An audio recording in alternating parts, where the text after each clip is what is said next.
성도 여러분 안녕하십니까? 오늘 함께 묵상할 말씀은 창세기 41장의 내용입니다. 먼저 1절의 말씀을 보시겠습니다. 만 2년 후에 바로가 꿈을 꾼즉 자기가 나일 강가에 서 있는데 술 맡은 관원장은 요셉이 꿈을 해석해 준 대로 왕궁에 복귀한 지 2년이 지났습니다. 왕은 두 가지 꿈을 꾸었는데 그 꿈은 너무나 이상했습니다. 첫 번째 꿈은 살찐 7암소가 바짝 마른 소에게 잡혀먹는 것이었고, 두 번째 꿈은 충실한 7이삭이 바짝 마른 이삭에게 잡혀먹는 것이었습니다. 이 꿈은 무언가 의미가 있는 것 같았습니다. 다음 날 애굽의 모든 점술가와 똑똑한 사람을 불러서 왕은 그 꿈을 해석해달라고 하였습니다. 그때 술 맡은 관원장이 나와서 자기가 경험한 일을 이야기하면서 요셉을 추천합니다. 14절과 15절의 말씀입니다. 이에 바로가 사람을 보내어 요셉을 부르매 그들이 급히 그를 옥에서 내놓은지라. 요셉이 곧 수염을 깎고 그의 옷을 갈아입고 바로에게 들어가니 바로가 요셉에게 이르되 내가 한 꿈을 꾸었으나 그것을 해석하는 자가 없더니 들은즉 너는 꿈을 들으면 능히 푼다 하더라. 요셉의 인생을 살펴보면 참 어린 나이부터 고생을 많이 했습니다. 형들로부터 팔려서 애굽의 노예가 되었고, 안주인의 유혹과 거짓말로 인해서 죄수가 되어 감옥에 갇혀 있었고, 감옥에서 공무원을 도와주었는데 그에게 배신을 당했습니다. 이렇게 고생만 하던 요셉이 드디어 바로왕 앞에 서게 되었습니다. 아주 오랜만에 요셉은 수염을 깎고 제대로 된 옷을 입고 바로 앞에 섰습니다. 참으로 오랜 시간 동안 요셉은 이날을 기다려왔는지도 모릅니다. 왕은 요셉에게 자신이 꾼 꿈을 해석해달라고 명령하였습니다. 여기서 요셉이 왕에게 하는 한마디가 자신을 다시 감옥으로 돌아가게 만들 수도 있고 자유인이 될 수도 있는 상황입니다. 그래서 지금 요셉이 하는 말은 매우 중요했습니다. 이때에 요셉이 바로에게 다음과 같이 대답합니다. 16절의 말씀입니다. 요셉이 바로에게 대답하여 이르되 내가 아니라 하나님께서 바로에게 편안한 대답을 하시리이다. 요셉은 왕 앞에서 하나님의 주권을 선언하였습니다. 우상의 땅 애굽에서 창조주 하나님의 권능과 능력을 간증하는 것입니다. 신앙인으로서 이것이 당연한 것 같지만 이러한 말은 쉬운 것이 아닙니다. 왜냐하면 요셉은 여러 번 하나님으로부터 버림받는 느낌을 가진 상황을 겪었기 때문입니다. 요셉의 입장에서 생각하면 애굽으로 팔려갈 때 기도했지만 하나님께서 침묵하셨고, 하나님께 죄를 짓지 않으려고 보디발의 아내의 유혹을 거절했다가 감옥에 갇혔습니다. 요셉의 성실함과 신실함에도 불구하고 하나님께서 감옥에서도 침묵하셨습니다. 요셉은 잘못도 없이 인생을 고생하면서 살아간 것입니다.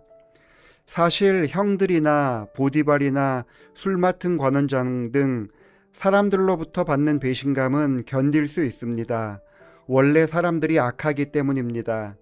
하지만 내가 신실하게 믿어온 하나님으로부터 그 오랜 세월 동안 몇 번씩 배신을 당한다면 하나님을 믿고 섬길 수 있겠습니까? 모든 것을 알고 계신 하나님께서 나를 더 억울하게 만드는 그런 하나님이라면 그 하나님을 향하여 찬양할 수 있겠습니까? 요셉이 경험한 이런 배신감 중에 하나라도 경험한다면 하나님을 향한 믿음을 발휘하는 것이 쉽지 않을 것입니다. 이쯤 되면 이제 요셉이 하나님을 원망하며 떠나도 아무도 비난하지 않을 것입니다.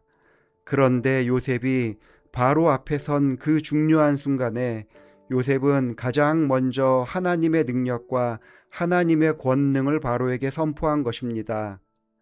우리가 이 땅을 살아가면서 아무리 내가 성실하고 진심으로 기도하며 살았다 하더라도 내가 원하는 대로 하나님께서 응답하지 않은 일이 더 많았을 것입니다. 더 이상 버티기 힘든 한계 상황에서도 하나님께서 침묵하셨기 때문에 속상한 경험도 있을 것입니다.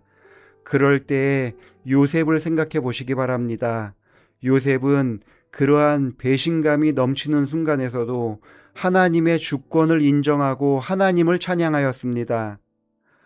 운동선수들의 근육이 커지는 것은 운동할 때에 근육이 찢어졌다가 회복되는 과정에서 커진다고 합니다. 우리 믿음의 근육이 커지는 것도 찢어지는 고통에서 회복될 때에 일어나는 일입니다.